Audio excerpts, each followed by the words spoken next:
Good evening, 49er faithful. Welcome to another episode of Between Two Beards. We are talking Niners, as we always are. I'm your host, Rob Schuh. This is my co-host, Randon McMahon. We are celebrating another Win Wednesday. Here we are, just beat the Carolina Panthers, 3-2, sitting in first place in the NFC West, headed to Atlanta, where Randon and I will be in Atlanta for that next game. Randon, are you hyped for this week coming up? ATL, you don't know what's coming for you, brother. The city of ATL must prepare for the arrival of the Beards. It will be a statewide event, I'm sure. People high and low have been calling for Rob and Randon to make their ways out to Atlanta, and here we are. It's going to be a hell of a trip. Hell of a first time hanging out, my friend. Really looking forward to it, catching the game, checking the Mercedes-Benz Dome off of the list. I'm ready to be impressed by the stadium. I've heard nothing but good things about it. The images that I've seen, it looks like to me one of the premier new stadiums in the league. Exactly. And then you get to watch a football game and not sweat your ass off. You know, it's indoors. Always which nice. Is always good. Always nice to be indoors. Welcome to those that are here in the chat early. The Stivers Niners 209 show. Hey, cheers on the dub. We did get a dub, and we are headed for another, hopefully, schnozzle, shabizzle in the house. Beards are sacred. I let loose for a year, then cut it. Being shorn feels good for a week or two, then you want it back. Then the rebuild happens, mirrors the NFL. Much like the Carolina Panthers needing to start their rebuild after the 49ers dismantled them on Sunday, Schnozzle Shabizzle has started the rebuild of the beard. We're here for it on Between Two Beards. The greatest 49 sneakerhead here on the channel, just coming in to say what's up. Spy Nick Danger in here to support the 49ers. Liam Mooney, sneakerhead here on the channel. Excited. Let's go. Apache Bob is faithful. We got George Soares coming in. Bang, bang, Niner gang. The fans are here, ladies and gentlemen. Do the good deed. Hit the like button if you will. If you enjoy that content, please do hit the like button. Turn up the signal. Randon has his own channel, has his own following on Twitter, has his own Hockey Royalty podcast that he contributes to. And all of those links are down below in the description of the video. So as we get through this program, please go show some love to Randon as well. Alan Elizer, sneakerhead here on the channel, coming in to say hello to everybody, hoping that we blow out the Falcons. Well, let's talk first about where we are after last week, Randon. And in order to get there, unfortunately, we've got to start this injury conversation. That is just the facts for the 49ers. What are your general thoughts on the number of injuries? Are we truly a snake-bit team the last couple of years? Or as a fan base, are we still suffering from the PTSD of 2020 when it really was a decimating number of injuries? Why can't we just have nice things? Like, I just don't understand. We can't have nice things. It seems like every week a long-term injury for a starter on this team is happening. Like, can we get through one Win Wednesday where we don't have to talk about this topic? Like, for me, it's just crazy. Uh-oh. Did we lose Randon early in the program? We'll hope. We'll hope that it's a momentary freeze, but that could be the end. He may have to drop off after that one. That looks like a hard freeze. There he is. Yes. There he is. Sorry, you were saying, Randon? Yeah. So can we just get through 1 week where like we have a Win Wednesday with no injuries? Like nothing. Like, and it's just we had Robbie Gold. You have Ward on the first play of the game. First play of the game. He goes back in because he doesn't even believe it. He's like, no way. I just got injured on the first play. Goes back in. He's like, yeah, I got injured on the first play. Who's putting him on special teams? Like, do we not have enough other guys? Like, what's going on here? He's so hyped to get out there. He's like, yeah, he shoves some other dude off the field and starts running down, like, oh man. And then obviously, Bosa's supposed to, hopefully be back. He said if he had to play today that he probably couldn't have. So, I like to wear, I have a Bosa jersey. I'm going to be wearing that on Sunday. And like, you like to wear it when the guy's actually playing on the field. And, can't I have nice things? Like my first away game back? Now, if you had a choice, if Nick Bosa is on the fence, we're going up against Atlanta. Next week is Kansas City. Are you saying to yourself, hey, every game in the NFL matters. You got to win every week. You can't afford to drop one that you're supposed to win. So start the man against Atlanta. If he is close and claims he's ready to go, are you holding him back or are you putting him in? If he can play, he's playing. And then you can always mitigate his snaps at that point. Yeah. Like if the game's over with in the third quarter, then he could, take off his shoulder pads and just chill at that point. But, he's there. If he feels like he can play, then play. I mean, I don't know what the re-injury rate is for a tight groin compared to other injuries. So, that'll be up to the team doctors. But, man, Jimmy Ward, that sucks. I mean, well, I wonder if he is going to play with a club or not going forward. I think they're going to have – he said he's going to have surgery and then try a soft cast and check it out in practice. But, I mean, that doesn't bode well for the turnover machine, right? I mean – It doesn't, although that I don't know that Jimmy Ward was a part of the turnover machine to begin with, if we're being honest about that. It's just that's the area of his game that if you're going to criticize, that would be the area you're criticizing. Charles Alt coming in saying, Rob, we're fresh home from the Sea of Red in Carolina. Man, Charles Alt was there. CJ Gray was there. A couple of the fans from the channel absolutely in the stands against Carolina, witnessing that shellacking. Of the injuries, Randon, which one is going to be the hardest for the 49ers to overcome this season? Of the new injuries? I mean, I would say Bosa. I mean, if he doesn't play for more than one or two games, I mean, that's going to be tough. I mean, Jimmy Ward, the safeties have been looking good. But there's no season-long injury this week, right? I mean, you have E-Man that goes out for the year. Yes, you could Emmanuel certainly Moses. argue That's the hardest one. Why do I forget E-Man? Jesus, I don't know. You can't forget E-Man. We're going to sign that man back. We're going to get him a 1-year deal. He's going to prove it next year. He's going to earn his big contract. Yeah. I mean, I guess if you're trying to think of the glass half full, it does increase the chance that the Niners do re-sign him back. And it does. Because then he's coming back to a situation that he knows, a defense that he knows. It gives him the highest chance to put on the best year that he can. He doesn't have to impress a new coaching staff or anything like that. He already has, family and friends here. So it does get the strongest chance that we sign him back if you want to think anything positive about this situation, which it's not positive at all because I think he's easily a top 16, top 20 something corner in the league. And we have two of them on our team. And so, losing one of those guys, especially with the stretch that we're going to have against the Chargers and Chiefs and all those teams, definitely wish he was on the field. I do too. And I'm a big believer in Jason Verrett when healthy, but that's a big if. I must acknowledge that he's really struggled to stay on the field there. And it's fair to wonder if that will be the case again this year. I hope that it's not. I hope this is another 2020 where he's able to show, hey, when healthy, I am a premier corner in this league. Because I would argue, much like you're saying for E-Man, when Jason Verrett is out there consistently, he belongs in that conversation as well. So it's wild to believe that you could have someone step in and fill in so admirably. So I'm both torn as E-Man being the most severe injury and wanting to say that will be the hardest to overcome. But the 49ers, much like in the injury to Trey Lance, were uniquely positioned to bring in a starting caliber player to replace a starting caliber player. And that's wild. You don't get those opportunities in the NFL. I was just going to say that. It's like we lucked into both these situations, right? Verrett gets injured, doesn't have anywhere to sign. Right. We sign him for dirt. And then Jimmy, we couldn't trade him because of his injury. So it's ironic that injuries in the previous season are helping out injuries currently in this season.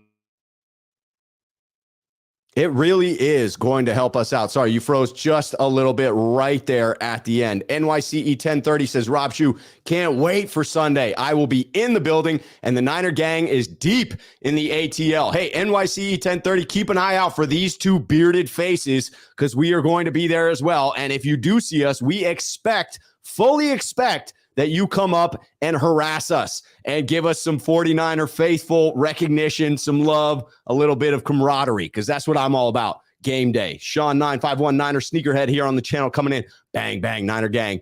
All right, so we're talking about the depth, and the Verrett piece is big. He is practicing this week, still looking limited. My guess is that he's not in there this week. Looks like Randon just dropped off, probably going to reset that connection. We'll get him back in just a moment. Let me get my banner right up there so you all know who you are watching here And we'll keep talking about these injuries. So again, Jason Verrett definitely practicing, but I think it's doubtful he actually plays this week. However, you do have the return of Ty Davis Price. TDP is back at practice, was off of the injury report. Jeff Wilson Jr. also a full go at practice. So between those two, you are going to have a fairly full running back room. We're going to get into the running back room in a little bit when Randon gets back on. We'll talk about the running back room, the reemergence of Tevin Coleman, the return of TDP, and how those carries might break out for everyone that does play on Sunday. You're looking towards some older injuries with the Trent Williams news. He was doing some light jogging, as reported by Matt Barrows at the game. I'm sure many reporters saw him doing that light jogging prior to the Carolina matchup, but that was from Matt Barrows that I personally got it there. Big fan of Matt Barrows, great beat reporter. So yes, Trent Williams was back out there, but more than likely he's going to be trying to push for a start in Kansas City. I would not expect to see him out there today. Would expect to see Jalen Moore still starting there at the left tackle position. It's going to be a big test for the offensive line. Yet again, I don't think that Atlanta is the pushover some people might want to label it as. I view it as a tougher matchup for the 49ers, one that they cannot overlook. There is news on the edge position, which you're obviously looking at with Bosa most likely out here. You look at the fill-ins for that. I would guess Charles Omenihu gets the biggest uptick in snaps. He is the second most efficient pass rusher behind Bosa. He's trailing only Bosa in number of pressures and has been getting better from game to game, progressing. And so I would expect to see a significant number of snaps from Charles Omenihu. You're going to see an uptick in snaps for Drake Jackson as well. So both of them would expect to get significant snaps in this one. The news that I want to put out there is Jordan Willis, who went on injured reserve last month with a knee issue. He could be deeper reserves, but he's still a few weeks away from returning per Matt Barrows. All right, we got Randon back. We are going to bring him into the program. We got connection, sir. My computer just decided to do a hard restart right in the middle of that. So you got to love it when the computer's like, no, you cannot stream right now. We are going to just reboot on this SOB. Well, we got you now. And once the computer is in there, we'll add you back in that way. Just wanted to finish giving the people the injury news, and we'll transition to your thoughts on Carolina, Randon. But looking on the other side of the ball, you have Cordarrelle Patterson is out for Atlanta. So he's the leading running back in the NFL in DVOA.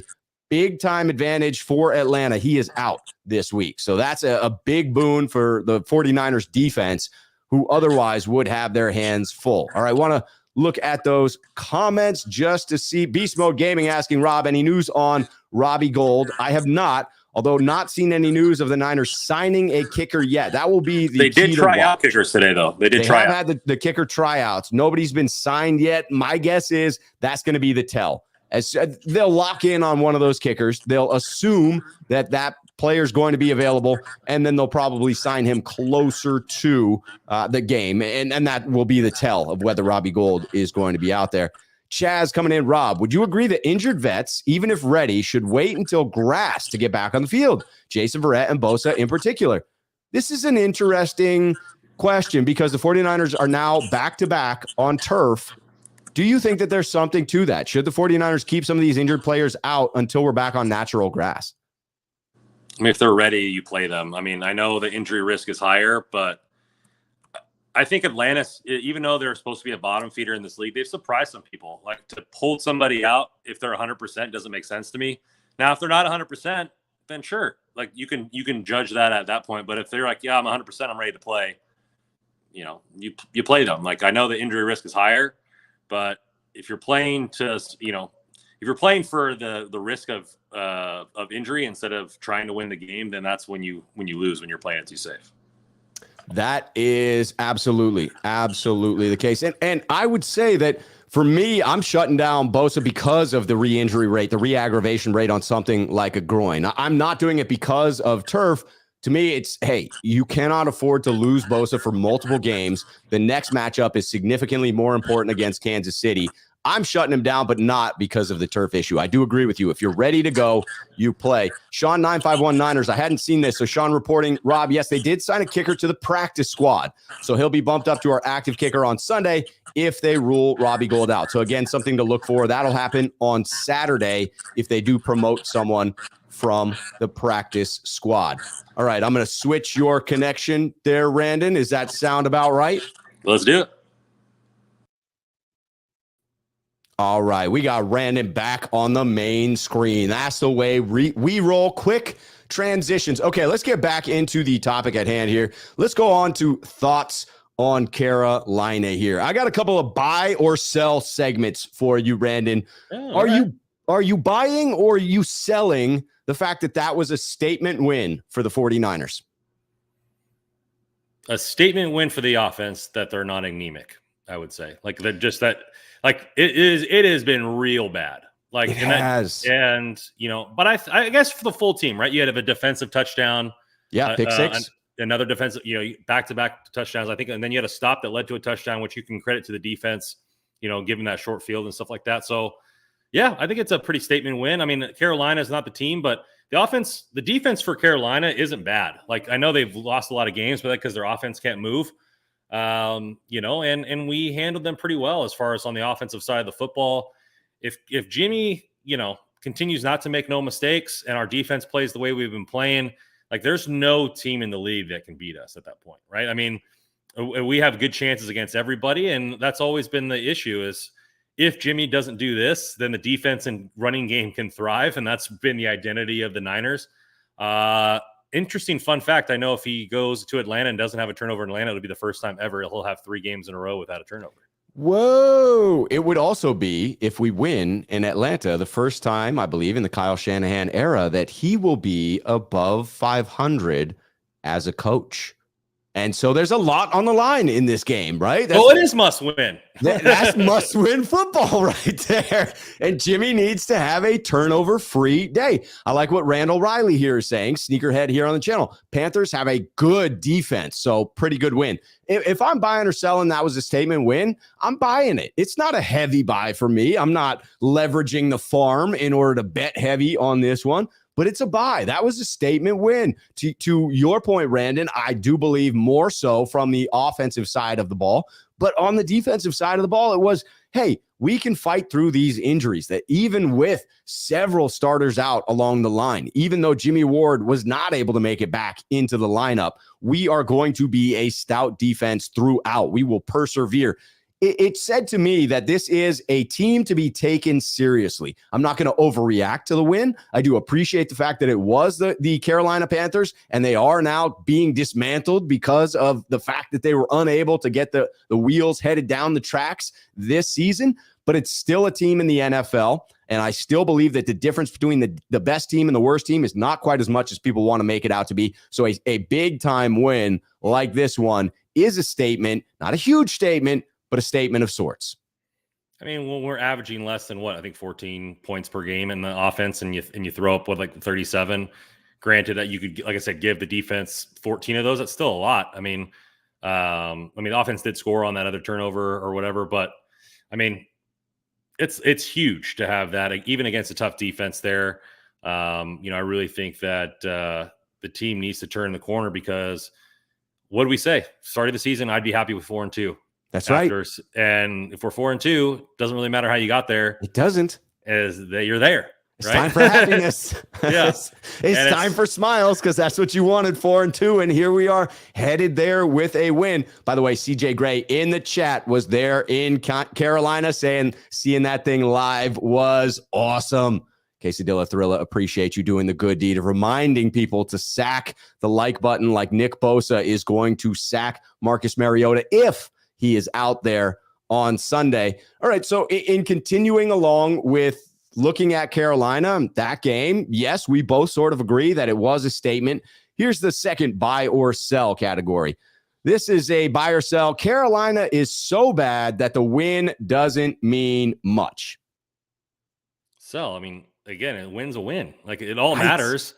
Like you're going when it comes to playoff time, the last couple of weeks, they're not going to go, well, that win against Carolina, that was a kind of a weak one. Should we give them, a 3/4 of a win or 25% of a win? Take away the tiebreaker from them. They don't get the tiebreaker because of that win. Yeah, it doesn't really matter at that point. Just like if you shellac a good team, it still counts as a W. Then barely beating a bad team, it goes either way.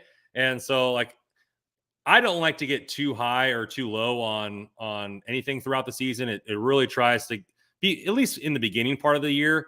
I think now it allows us to do that even more because the fact that there's no other option. Last year, when we lost every single game, I was like, put an effing Trey Lance. Like, let's do this. Let's turn it over. But now, like, there's nothing to turn to, right? You're not putting in a 7th round rookie. You can just enjoy the games. You're not going to call for Brock Purdy at some point. He looks pretty on the sideline. Let's just put it that way. So, no. So it's like, you can just enjoy the wins, like I was having fun. I was sitting at the bar and they were just putting the boot to him and, just started joking around and everything like that and just having fun with it and not kind of worrying about, I know. And, Twitter can get to, or any sort of fan base can get too high or too low after any win. I know us Kings fans after last night losing the game with 23 seconds left to go are ready to burn down everything. It's like, okay, we're one game in this bad boy. Like, let's slow this roll here a little bit. Yeah. But the same thing with last year, right? After the Indianapolis win, everybody was willing to burn it down and start over, and it worked out. And so we'll see how this team goes. Obviously, this team's good in defense. The offense is going to be the biggest question mark. It always has been. It's in every single playoff game that we've had. I believe it's been the offense that has let us down. So I think that's fair to say. Eventually, the defense gets gassed. I would argue that's because of the offense falling short. So, they're only going to take us as far as the offense does.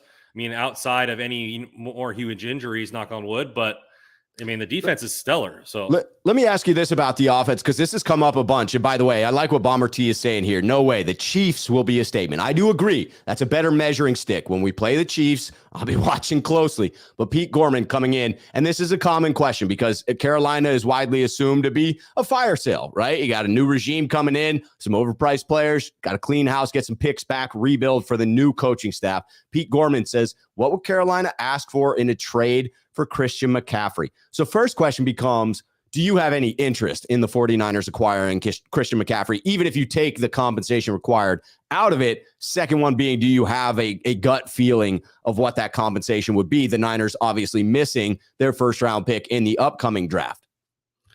Do you want like an all-pro style player? Yeah, I would. Yeah. If you can add an all-pro to an offense, you try to. Yeah, so I think, him as a player, yes, I would. But you look at, I'm pulling up his breakdown right here. I think this is the last year where his salary is decent at 8.7, but next year 19.5, 15.5. I've never been a fan of paying running backs that kind of money. I don't care how good they are. It doesn't really matter to me. And like having the benefit of having Mitchell on a rookie contract, Wilson playing for next to nothing, Coleman playing for next to nothing, even though he proved me wrong that his bones still have a little bit of life in them. And then you have these other rookies here. Like, what are we going to do with? Carolina would have to eat half that contract, right? They would have to eat half of it, which would up the price of the pick. You're talking about probably the next 2 years. He's at $16 million each of the next two because 4.5 of it is the original signing bonus. So his cap figure's 20 the next 2 years, but that cap, the original bonus stays with Carolina. So it's at 16. I agree with you. Even at 16, that's untenable for a running back. You need to get Carolina to eat some of that. And now you're talking about a pretty significant draft pick. And the Niners don't have a first. What are you giving up? Multiple seconds. I will say that Tommy Huxley here brings in Burns to the Niners. Book it. This one is also problematic to me, but feels maybe a little bit more likely because the draft capital required to get him should be less because he's not gotten his second deal yet. So as the new team, you've then got to pay him the monster contract, but that becomes prohibitive to me. The idea that you've still got to pay Nick Bosa a monster contract, you can't then turn around and pay Nick Bosa and Brian Burns monster contracts, can you? No, probably not. They're putting out when Bosa gets paid, he's going to be the highest paid defensive end in the game. But yes, no doubt. No doubt. So Burns, you could argue is top 10 at his position, top 15. Mm-hmm. Then you get top 15 money. But the money always continues to go up. So he's probably still making 25. Yeah. At that point, like you can't put $55 to $65 million in Interesting here when you present it as Tommy does, 1 year rental. Now you're just talking the draft capital to get him, and you're going to get back the compensatory draft pick. That's an intriguing one. I do wonder what it would take to get him. That'll be a hypothetical. We'll keep our eyes on it, but let's talk a little bit more about the Niners before we get to Atlanta. The current state, talking about Jimmy pushing the ball down the field a little bit better. Is his base a little bit better? Did the shoulder surgery allow something different? Is this like, what was that movie back in the day where the kid has surgery and then he can throw 100-mile-an-hour fastballs, right? Is that what we're talking about here? Or is he just taking a couple of extra attempts per game? Like, is this a big swing in the way Jimmy Garoppolo plays football, or have there been like 3 more deep shots? Garden footer, you're in. Man, I think you're looking at something along the lines of he's feeling good. I mean, what does he have to lose, right? And we said, I've been saying this tons of times. Just take deep shots. Good things happen. Pass interference, catches, this and that. Like, it doesn't really matter if he's not a deep ball thrower. Like, he could still throw the ball 30, 40 yards. Like, so absolutely. I mean, they're not 60, 80 yard bombs, but that's still a deep ball, right? I mean, I think in the NFL, anything over 20 yards is still a deep ball. Like, you're taking a shot downfield. And like the fact that they're using Danny Gray and all this kind of stuff like that a little bit more. I mean, obviously the pass offense for the Niners is you can't get Debo, Ayuk, Kittle, all 10 plus targets and feed the other two. Right. So, but I mean, you still got to take those shots. And the fact that he trusted 2 times that I remember that were big with Coleman and Kittle down the field one-on-one, like he offered those shots. And that's what we've been saying. I think the biggest thing when you see a lot of teams, and you saw it with Denver and Russell Wilson and Cortland Sutton, they looked over, hey, I'm one-on-one over here if you want to take the shot. Like, they were doing those types of things. Take your attempts. Yeah, take the attempts. Like, trust that the receiver is going to make the play against the DB. I like it. I mean, yeah, he threw one directly at a defender's chest that didn't get brought in. So there was a little bit of luck involved, but are you really going to be nitpicky at that point? I mean, the offense looked a whole lot better. I'm happy we won. You're going to get good Jimmy with the bad, man. Let's get a couple good games in. Like, why are we so upset about this? Right? I'm not. Most people are not. Some people are. Let's be honest. Some people are. Quesadilla Thrilla points out, I will say what I have seen. I do think there's something to Jimmy's base being a little bit better. Quesadilla Thrilla 71, sneakerhead here on the channel. Rob, seems like even Jimmy's footwork looks better. Stepping into throws. I will say this, the thumbnail of this freaking show is beautiful formation by Jimmy Garoppolo as he's stepping into a throw. The 49ers team photographer captured the moment, and it is just picture perfect form. And I will say in years past, that never felt like something I saw from Jimmy Garoppolo, certainly not on a consistent basis. So I'm not saying it's a big shift, but it's a minor shift. And some of these minor shifts can lead to a couple of, an uptick in a couple of percentage points in completion percentage. And that can make a huge difference when you're talking about throws over 20 yards down the field. Completing a few more of them can add up to hundreds of yards of offense, especially with the Yak brothers on the 49ers. Let's do another buy or sell segment on this one, Randon. Are you buying or selling that Jimmy will end the season with a higher completion percentage on throws over 20 yards this season? I mean, I probably not, because he's taking more of them, which is good. Like, the attempts need to go up. Like, the completion percentage doesn't bother me. Like, you're looking at a lot of top throwers that throw the ball downfield, like, don't have high completion percentages because they're taking more risk. Like, the thing that bothered me about Jimmy Garoppolo is all his picks were to the linebackers. Like, all his picks are like, he's not trying to force the ball downfield. Like, going one-on-one, if the DB makes a play one-on-one with a receiver and you're taking that shot and he makes a play, you clap the hands and you move forward at that point. Right. And in the middle of the field, those are oftentimes returned for pick sixes, right? There are very few offensive players in between the player on defense who grabs that ball and starts running the other way. You throw it deep downfield and someone intercepts it. Oftentimes it's like a short punt. Yeah. I think that I'm all for him throwing further downfield, him slinging it, him doing this kind of thing. Adding some of that downfield element opens everything up. Like, literally, it just seems sometimes that, hey, the first read, no matter what, he's chucking it. And we saw that with Trey Lance in week 1, force that throw to that slant position. And so, like, let's just let the kid ride, Let him ride. Let Jimmy ride. Well, hey, here's some stats coming out from Matt Barrows of The Athletic. So far, 9 deep passes thrown, 3 complete. Last year's rate was 2.2 attempts per game. Unfortunately, our minds may be playing tricks on us because right now he's only up a small tick. He is, if you count week 2 as a full game, which he came in the second quarter, he's at 2.3 attempts per game. So up from 2.2 to 2.3. It's a stark contrast. He's now an efficient deep thrower, just chucking the ball around the field, Brandon. Why do you have to ruin a good thing for me? I'm thinking here. Why do we need truth to ruin a good Jimmy G storyline? is now the gunslinger. That's what we're calling him now. And now you're ruining my mood, man. Jimmy Gunslinger Garoppolo. I am telling you, Casey De La Thrilla astutely pointing out Rob Brandon downfield is a chance for PI as well. Yes, it absolutely is a chance for that. By the way, Stivers Niners 209 show has a suggestion for us there in Atlanta. Randon says, hey, do a 49ers live version of the game in the stadium, not the parking lot, but inside the stadium, and then closes with the thought maybe inside the Niners locker room. I'll work on getting us access to the Niners locker room, Randon. If I do, I mean, that's clearly where we would do our show from. I'm not optimistic about getting us access to the 49ers locker room, but you're damn sure I'm going to try, Randon. A couple janitorial costumes. We'll sneak in there. It'll be game time, buddy. Why are you mopping floors with a mic? Nobody cares that we like. Who are you guys? Why are you asking me questions? Yeah, stop with the questions.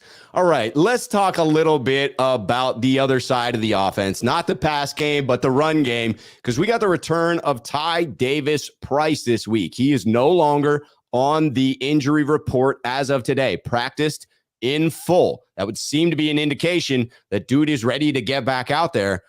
Where does he fit now that he comes back in? You obviously have the reemergence, the re-signing and the reemergence of Tevin Coleman. He's added an element to this offense through Sunday's game that we were missing unless you were leaning on Deebo Samuel and getting those outside runs. How do you see this running back room stacking up with the return of the rookie healthy? I mean, you probably lose Marlon Mack at that point, right? I mean, I believe Mack has been released at this point. So, I mean, Coleman's probably the best pass catcher out of the group.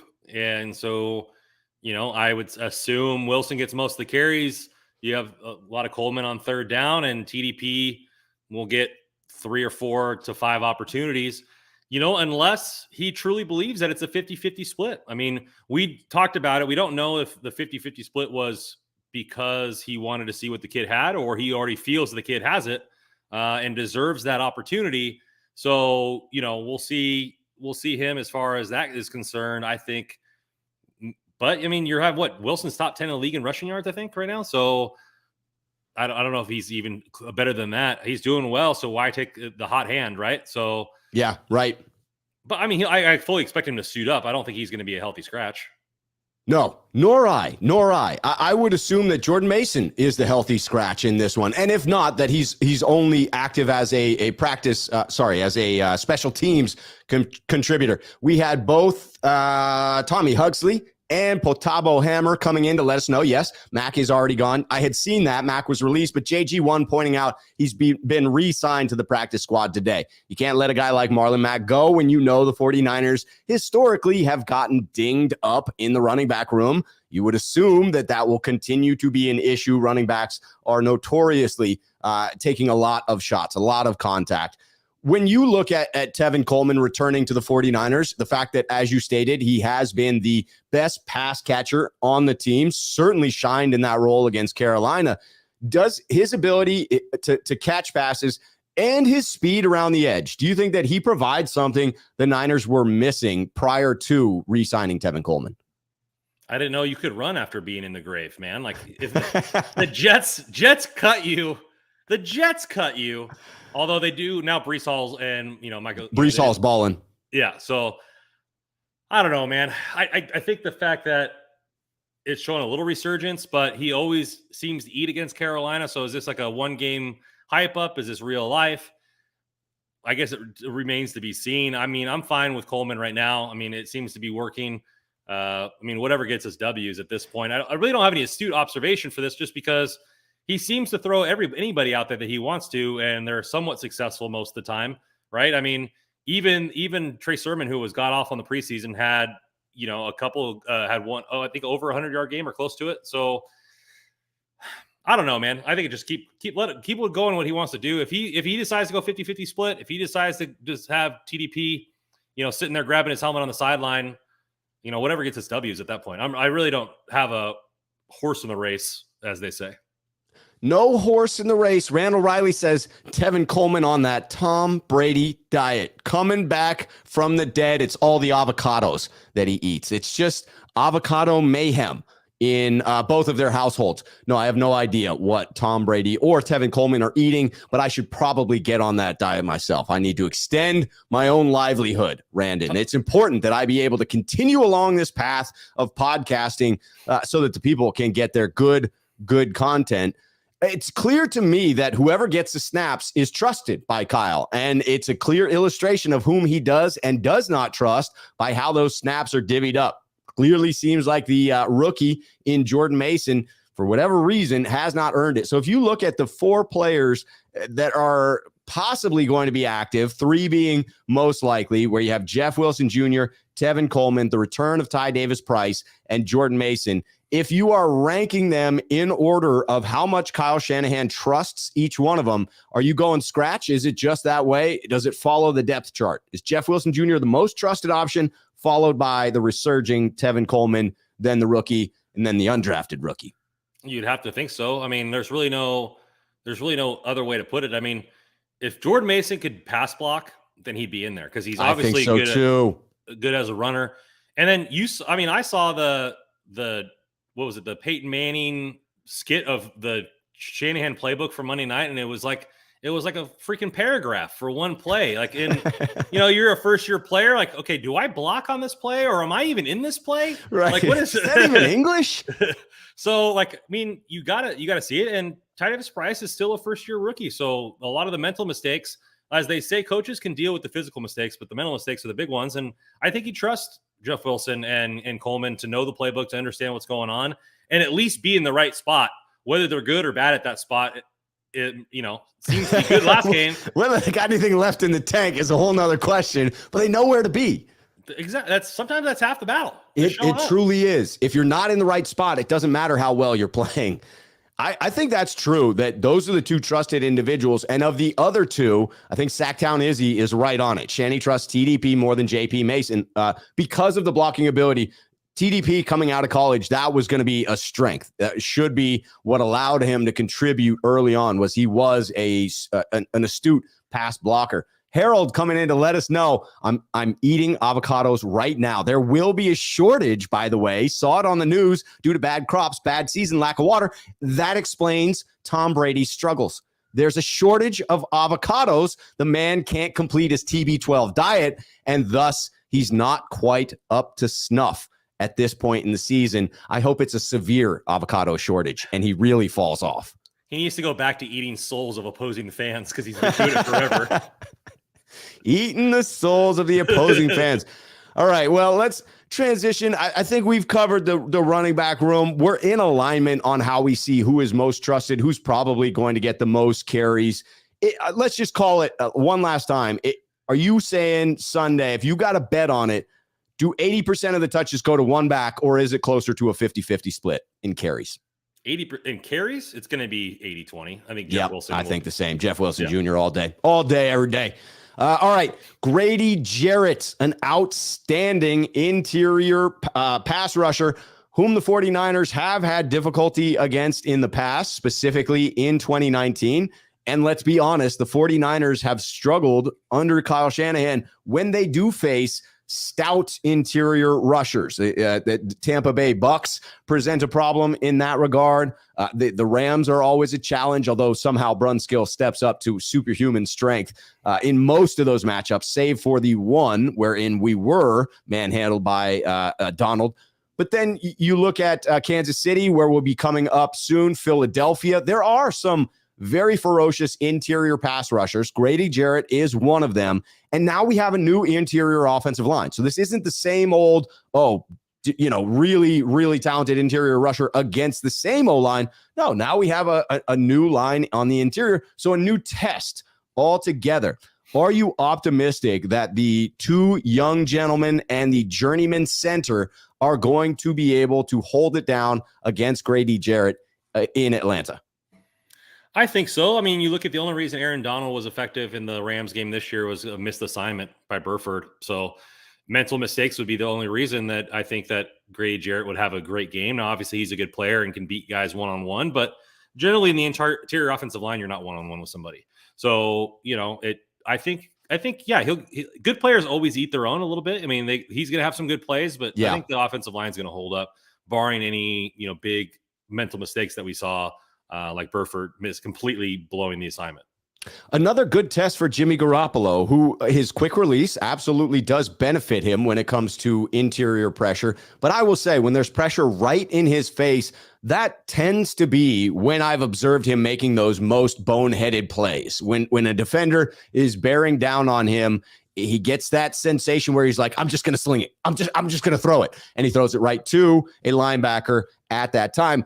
So my hope is this is another opportunity for Jimmy Garoppolo to show us that he's still maturing. I know that Jimmy has a ceiling. I know that we're not going to see some huge next step by Jimmy Garoppolo where all of a sudden he's playing at a Pro Bowl caliber freaking level. That's not who Jimmy Garoppolo is. And everybody's capable of improving on some level, even if it's just incrementally. And if Jimmy Garoppolo can make some smarter decisions, throw the ball away a few more times, and take a sack instead of throwing the ball into double or triple coverage, I think with this defense, it will create a very sustainable model. So that's what I'll be looking for. To your point, Grady Jarrett's going to eat in this game. He will get inside. He will take advantage of these young players on one play or another. And is Jimmy Garoppolo able to make the intelligent decision, the decision that might avoid a catastrophic mistake and just be a minor setback like a sack, something that we can overcome? Yeah, I think that's exactly what it is. I mean, Jimmy Garoppolo should be fine. Oh, God. I was, when you said Jimmy Garoppolo Pro Bowl level, I was like, could you imagine how unsufferable those Jimmy stands would be? If oh, my God. The war of words between the two sides would be completely illogical. Not that it's not already. Yeah. But I mean, I would like it just because of the fact that means the Niners are playing better, but it would be insufferable to be on Twitter. I'd probably have to delete it. You'd have to do that. But I mean, yeah, I mean, he's going to make a couple of plays. I mean, most good players make good plays. Like they're not, I mean, I don't expect him to eat like at a buffet the whole game where he's just a menace, but give him a little appetizer here and there and let's shut him off. Let's, cut him off the table. He's getting some food, but it's not an all-you-can-eat buffet at Caesars in Vegas because that's where you're feasting. Potabo coming in to say, hey, yeah, Rob, I hear you that he makes those mistakes with interior pressure, but this last game, he didn't make that same mistake with pressure. Yes, and I do hope that he will continue on that path. Again, I'm looking for incremental improvement from week to week by Jimmy Garoppolo. We have seen that. His QB rating each week that he's played has gotten better. Easy to say that the competition fell off last week against Carolina, but again, that defense was pretty stout. And I think, again, we have another test coming up. Sean 951 Niners talking about that O-line, says Rob Schuh, our O-line is fine. Shanny schemes around the better players. He thinks we are rolling this one 49ers 42-10. Let me bring in Harold Murillo here, the super chat. Divorce issue is what's affecting Tom Brady. Oh, that is fair. I'm not going to crack a joke about a man's divorce. Blessings to his family and him. Divorce is not something I wish for anyone. Hopefully they can work it out. Yeah, I'm going to put a pin in that one and choose not to make a joke at Tom Brady's expense, regardless of him being a billionaire and a person that I'm sure wouldn't care if I did take a shot. I just know that that's a painful process and that I wish him and his family and the kids the best because the kids have to go through that as well. And there'll be plenty of jokes flying around the cyberspace, but I'll choose not to make any here. So I appreciate you bringing that in. That is fair to say. I do think that can affect any man, regardless of how together your life might be, how much of a competitor you might be. You're talking about a man's family. You're talking about a man's wife. So I will leave that there, but we'll transition to the next topic, which is back to an upbeat one, talking about the dominant defense. Just specifically touching back on the game that we just left, Randon, what did you see of note against Carolina? Obviously had the pick six, and tragic that is E-Man who has the pick six and then suffers the late injury. But what did you take away from that Carolina game? Another statement about this defense. It's been all Nick Bosa so far on the defensive line, and I think we got 6 sacks on Sunday without him getting one. Yes, we did. So the depth showed up there. Linebackers are still running all over the place. We did give up 1 touchdown, which, it is what it is. But I've liked that the dominant defense has still taken the ball away again. Like we're winning the turnover battle every single game, and it's been nice. It's been fantastic, and I think that's been my main issue is that the defense has always been good, but the turnovers haven't been there, and so it's been fantastic. I think the Niners, last time I looked, they are leading the league in sacks, which is good for your prediction of yes, it is. Of that. 57's that magic number, my friend. 57 seemed a long ways away at the beginning of the season. It doesn't seem so far anymore. Picking up steam on that bet. Drake Jackson is looking pretty good. Harold thinks so too. So I think there's a lot of players that keep going in, and it's nice because you seem Bosa's consistent. You can give him a game ball almost every single game. Even with no sacks, he was still a menace back there when he was on the field. But you're seeing a new person step up every single game on the defensive line and get there. So many who I believe had 6 pressures. So there was a lot of guys that let it work. And so even if Bosa has to miss, you're still thinking that the Niners could still get pressure on the quarterback. I mean, obviously you take a guy like Bosa out, who is arguably the best defensive lineman in the game. Right. You take him out, you're going to lose a step, but you feel confident in the depth in the trenches. You do, and the depth is being tested because of the fact that there's still turf in the NFL. So, Patabo, I'm with you there. It's wildness. I talked about it on the frickin' mailbag yesterday. It's ridiculous. It's about dollars and cents. Jason Lewis, sneakerhead here on the channel, says that D-line depth will be tested and our discipline will be tested this week. Must stay in our rushing lanes with Marcus Mariota at quarterback, make him throw and keep him in the pocket. Agreed. The 49ers do struggle at times. The depth could really be tested. Samson Ebukam was on the injury report this week as well. If he couldn't for some reason go, it could be the entire starting line for the 49ers out. Nick Bosa could be out. We know Eric Armstead and Javon Kinlaw are going to be out, and Samson Ebukam coming on to the injury report today. So you could see a miss. And so you've got Charles Omenihu coming in. You have Kerry Hyder coming in. You have Kevin Givens and Hassan Ridgeway. I argue that 4 backups for the 49ers is still a top 10 defensive line. Add those 4 guys, compare them to the top 10 defensive lines around the league, and you're still top 10. And you're talking about the 4 backups for San Francisco. That is, to your point of what to take note about from Carolina, is the glorious piece of this defense is that depth and the fact that we may absolutely be able to sustain some of these injuries that would have otherwise felt like they were starting to derail the season. Now, I don't know how many more we can sustain, but right now it feels like we're still going to stay afloat on defense with those 6 starters out.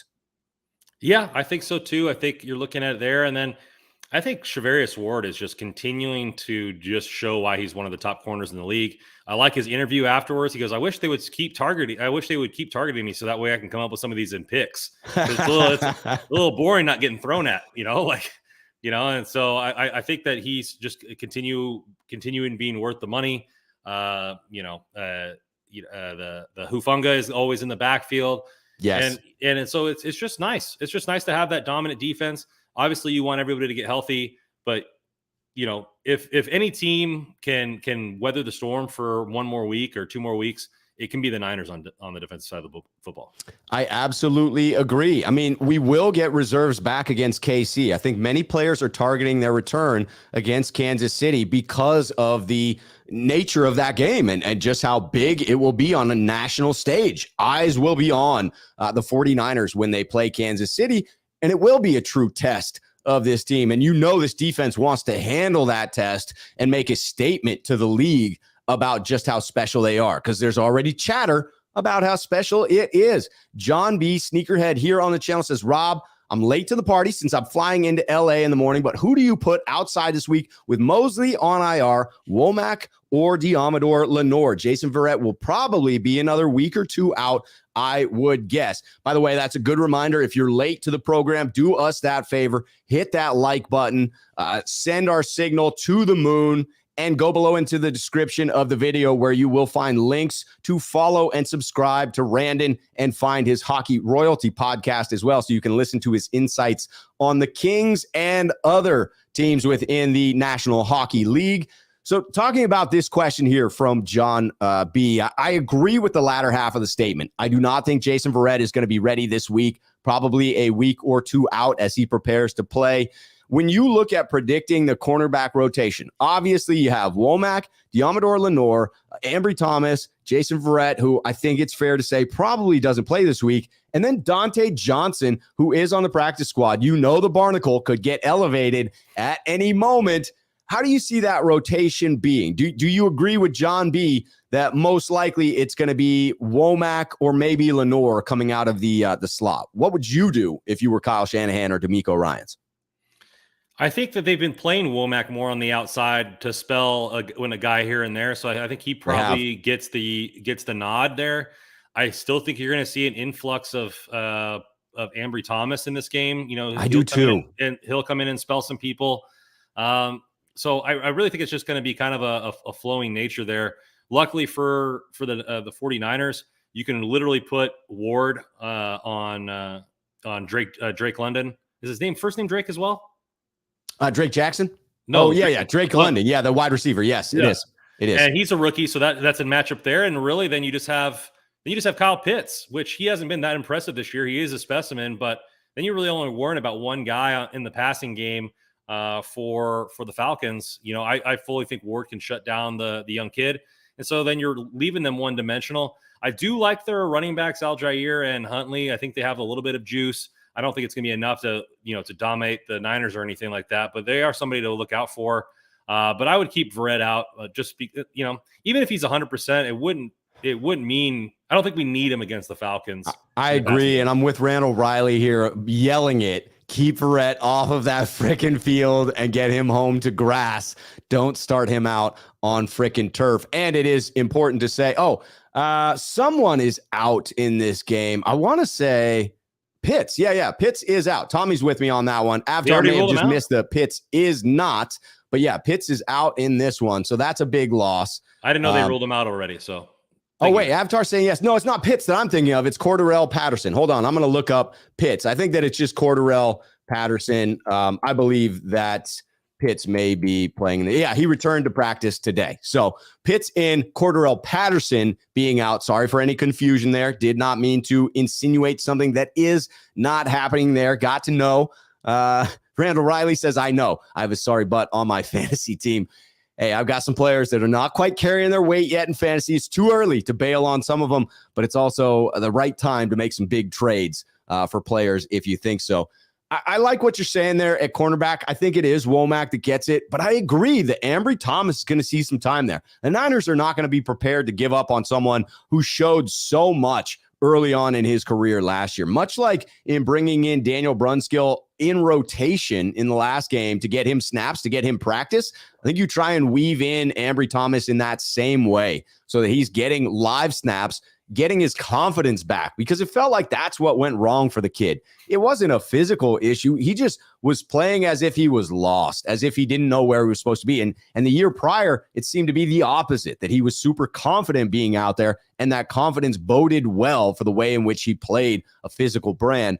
I would continue to want to get him out there. I won't be surprised if Dante Johnson is elevated so that you have him available for this game, but I would be surprised if he's getting in there. I think he's more of a reserve, probably not trying to get as many snaps for the Barnacle in this one. All right, so we're going to be closing out on this, but Randon and I are headed to Atlanta. This is the first time that Randon and I are going to get to meet in person. So first and foremost, that's a special occasion where two beards are in close proximity. The beard powers are quadrupled in doing that. It's sort of an exponential caliber to the power of the beards. And so we will have some phenomenal shows there, grab some great meals, have some good conversations, do some good lives from Atlanta.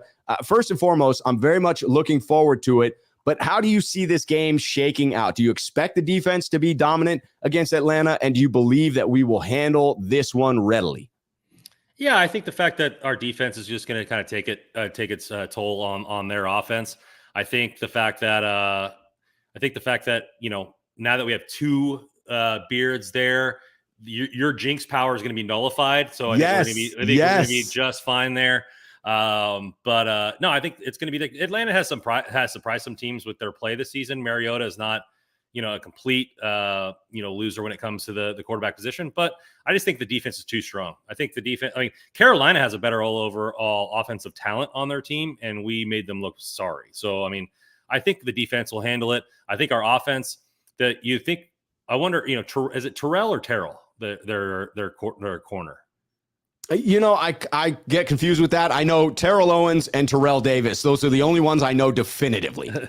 But he's one of the top 5 corners in the league, arguably by most people. And, you're going to be able to see if he can hold maybe one of our weapons in check. But I just think we have so many. We have so many good weapons. I think we have this one handily. I think you and I are, dancing in a field of lilies and laughing when it comes to the fourth quarter. We're going to have a good brocation. Yes, we are. It's going to be that much better because CT Law just bought us a couple of drinks. CT Law, sneakerhead here on the channel, coming in with the big time super chat. CT, much appreciated. Tip of the cap.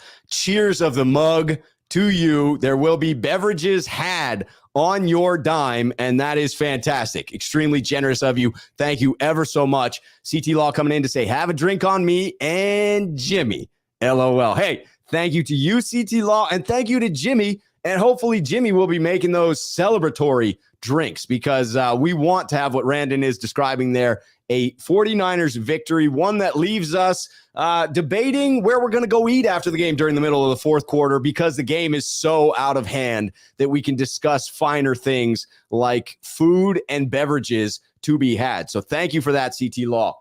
Yeah, appreciate it. Top shelf move there. Top shelf move. Top shelf indeed. All right, we will be back next week while we are out there in Atlanta. Very exciting. We'll have the show coming on Sunday. We'll try to do a little pregame. We'll try to do a little postgame. It's going to be a lot of fun. We'll probably be in a state. Randon, you'll probably have a couple of beers in you by that point. We'll get animated Randon, and that's always going to be a good time. I'm looking forward to it. I do think that the Niners handle this one. I do believe that they win, that they take away that supposed curse that is out there. I will say I don't believe in it. I am going to change up what I wear to the game, though. That was suggested in the comments, and I am a little stitious. I'm not superstitious. I'm a little stitious. So, yeah, I'll change up what I'm wearing. We'll change things up. The Niners get the win. I think we win this one by a solid 2 scores plus. I'm not going with my score prediction until Friday, but I'm saying that this is a stout victory for the 49ers, and they return home 4-2, Randon. I can't wait to see it, my friend. Yeah, it's going to be a fun one. We'll have to maybe go see a voodoo priest and get some sage thrown around you just to make sure, but it's going to be a fun weekend for sure. This house is clear. Yeah. All right, Randon, thank you so much for being here today. Awesome program. Thank you to everyone who was here in the chat. Huge shout out again to CT Law. Love you guys for being here in the chat and contributing as you always do, keeping it positive, keeping the spirits up, and celebrating the 49ers as we should. I will be back on tomorrow with the Sneakerhead call-in program at 4 p.m. up until kickoff for Thursday Night Football. And then you will see Jack Hammer and I on Friday. But you know the drill. Until then, 49er faithful, cheers.